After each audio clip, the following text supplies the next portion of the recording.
क्या आपने सोचा है कि धुरंधर फिल्म का वो खूंखार विलेन असल जिंदगी में लयारी का मसीहा कैसे था, और क्यों 2003 की एक गुप्त कॉल ने कराची के सबसे बड़े गैंगस्टर्स को मौत के मुंह से जिंदा बाहर निकाल लिया?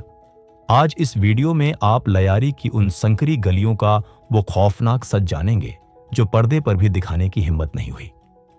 आपने धुरंधर देखी, उसका एक्शन देखा और उसका स्वैग देखा, लेकिन क्या आप जानते हैं कि कराची की उन तंग गलियों में एक ऐसी फाइल दफन है जिसे आज भी खोलने से सिस्टम डरता है? जिसे फिल्म में एक मसीहा दिखाया गया, वो असल जिंदगी में एक समानांतर रियासत का बादशाह था।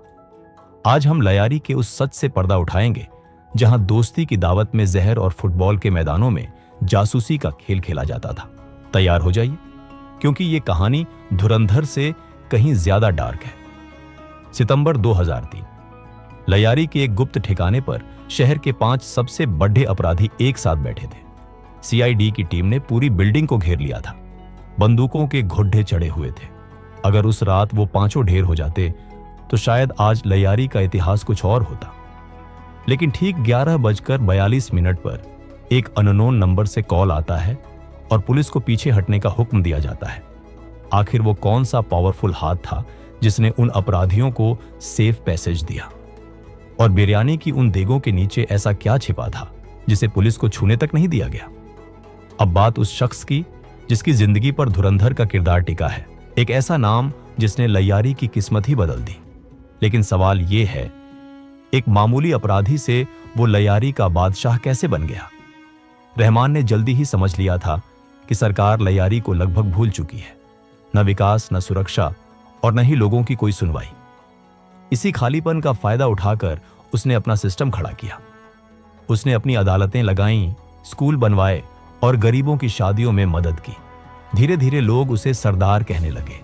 लेकिन इस मसीहाई चेहरे के पीछे एक खौफनाक सच छिपा था। रहमान ने लयारी के हर घर से एक लड़के को अपनी निजी फौज में शामिल करना शुरू कर दिया। ड्रग्स के पैसों से उसने ऐसा नेटवर्क बनाया कि कहा जाता है पुलिस स्टेशन की गाड़ियां भी उसके पेरोल पर थीं। और सबसे हैरान करने वाली बात, रहमान की अपनी इंटेलिजेंस विंग थी जो पुलिस के रेडियो सिग्नल्स को हवा में ही पकड़ लेती थी। अब सबसे बड़ा सवाल, क्या लयारी सिर्फ एक गैंग का इलाका था या चुनावों का कंट्रोल रूम? कई रिपोर्ट्स कहती हैं कि बिना लयारी के सपोर्ट के कराची में कोई उम्मीदवार जीत ही नहीं सकता था। साल 2012, जब सिस्टम ने अपनी ही बनाई भस्मासुर को खत्म करने की ठानी, पुलिस की भारी भरकम एपीसी गाड़ियां लयारी में घुसी। लेकिन उन्हें वार्निंग बहुत देर से मिली थी। लयारी की ऊंची इमारतों पर विदेशी स्नाइपर्स तैनात थे। लोहे की वो गाड़ियां चंद मिनटों में कब्रगाह बन गई। 48 घंटे तक पुलिस अंदर फंसी रही और बाहर से रॉकेट लॉन्चरों की बारिश होती रही। सवाल यह है कि क्या पुलिस को जानबूझकर उस मौत के जाल में भेजा गया था? क्या किसी ने अंदर से गलियों का नक्शा लीक किया था? वो 48 घंटे जब कराची का दिल एक नो गो जोन बन गया था।